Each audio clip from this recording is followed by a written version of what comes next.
बेरीज वजाबाकी यावर आधारित उदाहरण सोडवले मोठ्याने उत्तर नाही आलं मला. सोडवले. आता बघा आपल्याला बेरजेच्या गोष्टी वजाबाकीच्या गोष्टी ऐकल्यात. बेरजेच्या गोष्टी वजाबाकीच्या गोष्टी नाही. मग आपण शाब्दिक उदाहरण सोडवतो त्यात झाल्या बेरीज वजाबाकीच्या गोष्टी. आता आपण गुणाकाराच्या गोष्टीकडे जाणार आहोत. गुणाकार म्हणजे सगळ्यात सोपी गोष्ट. एक ट्रिक्स लक्षात ठेवायची. ती कशी ठेवायची आपण प्रत्यक्ष बघू. आता वाचा बरं. वाचा. गणित वाचा. एका बरणीत 7 लाडू तर 5 बरणी. वाचा सगळ्यांनीच वाचायचे. वाचा पुढील ना तुम्ही पण. वाचा तुम्ही पण. तर 5 बरणीतील लाडू किती. छान वाचन आलं ना फास्ट आपल्याला त्याच्यात सोल्युशन लगेच कळतं. वाचा एकदा परत मोठ्यानं घरी. एका बरणीत 7 लाडू तर 5 बरणीतील लाडू किती. एका बरणीत 7 लाडू तर 5 बरणीतील एकूण लाडू किती किंवा लाडू किती. कोणती क्रिया करायची. पटकन उत्तर द्यायचं. सांगा मला. बेरीज. बर बेरीज कशाची करायची. सांगा बरोबर आहे. सांगा पटपट. हा 7ची आणि 5ची बेरीज करायची. एका बरणीत 7 लाडू अशा 5 बरणीतील लाडू किती बेरीज करायची. अमृता कशाची करायची सांग मला. सांग. बेरीज पण बरोबर आहे पण कशाची करायची सांगा. सांग मोठ्याने. 7 आणि 5ची बेरीज केली. 7 आणि 5 किती झाले. सांगा बरं. एका बरणीत 7 लाडू होते. डोळ्यासमोर 7 बरणी आणायची. इथे 7 इथे 7 इथे 7 इथे 7 इथे 7 किती बरणी आता 5. उत्तर किती आलं आपलं 12. मग हे 12 होतील काय. याच्यात 7 लाडू याच्यात किती 7 लाडू याच्यात 7 याच्यात 7 याच्यात 7 याच्यात 7. सांगा बरं किती लाडू होते. 35. तुम्ही तर म्हणलात मला बेरीज करायची. 7 आणि बेरीज करायची पण कशाची करायची. 7 अधिक 7 अधिक 7 अधिक 7 अधिक 7 याची बेरीज करायची. म्हणून मी परत विचारत होते. बेरीज करायची पण कशाची करायची. तर प्रत्येक बरणीमध्ये लाडूची करावं लागेल ना आपल्याला. मोठ्यानं मला उत्तर द्या. 7ची 5ची करून जमन का.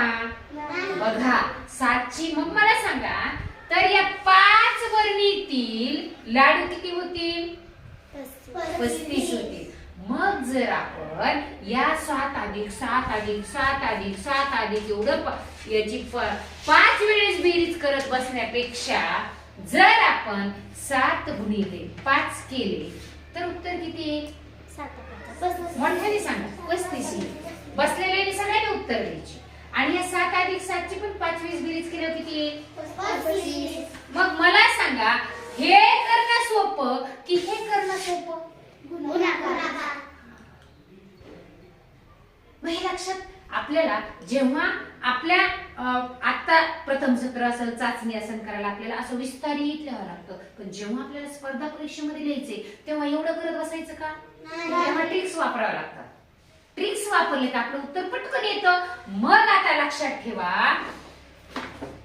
एका बरणीत 7 लाडू काय. वाचा परत एकदा मोठ्यानं. एका बरणीत 7 लाडू तर 5 बरणीतील लाडू किती.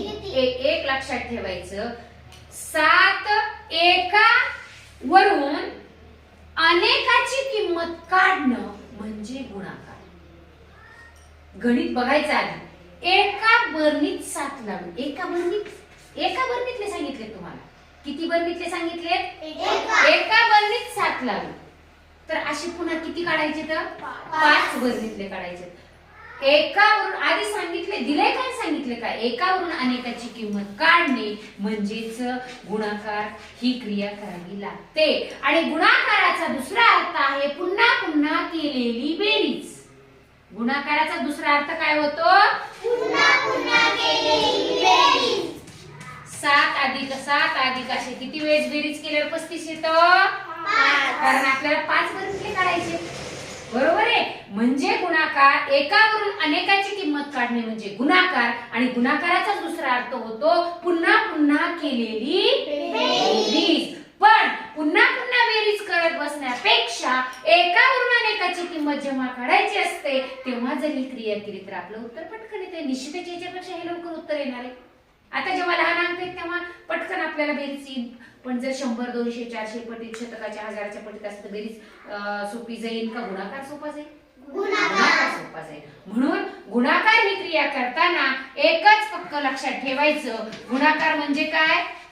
एकावरून अनेकाची किंमत काढणं. एकावरून अनेकाची किंमत काढणं हे पक्क लक्षात ठेवलं की आपली उदाहरणं सोडवणं अगदी सोपं होतं. आता त्यावर आपण उदाहरण तयार करायचं.